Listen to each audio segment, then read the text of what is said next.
Là, c'est juste pour faire un rapport, une mise en lien avec des expériences qu'on a tous vécues et d'essayer de voir à quoi ça pourrait correspondre si on applique ça avec le principe de fractal à une expérience collective partagée en tant qu'humanité qu'on aurait en tant que cellule dans un organisme global qui est une planète presque qui prend conscience d'elle-même, on pourrait dire. Ok ? Voilà. Mais donc, les extraterrestres, ce serait quoi alors ? Ce serait des planètes qui ont pris conscience d'elles-mêmes à travers des êtres avancés comme, enfin humanoïdes peut-être, j'en sais rien, mais en tout cas comme nous, qui ont une conscience comme nous, mais avec lesquels on peut interagir que si on est sur le même niveau de conscience. Vous voyez ce que je veux dire ? C'est-à-dire qu'un bébé, il ne peut pas interagir avec d'autres êtres humains tant qu'il est en formation, tant qu'il est encore... Sinon, il ne va pas comprendre ce qui va se passer comme interaction.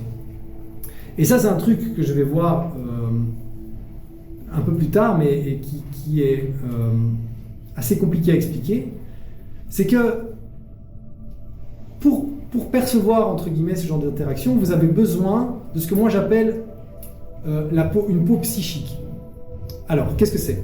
La barrière de votre peau est comme une façon de convertir une expérience extérieure, symbolique, en une expérience intérieure biochimique. Okay ?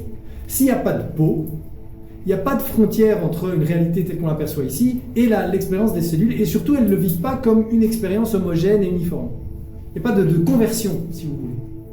Les êtres unicellulaires, là, sur le banc, ne me perçoivent pas, ils ne peuvent pas comprendre ce que c'est de moi interagir avec eux, vous voyez ?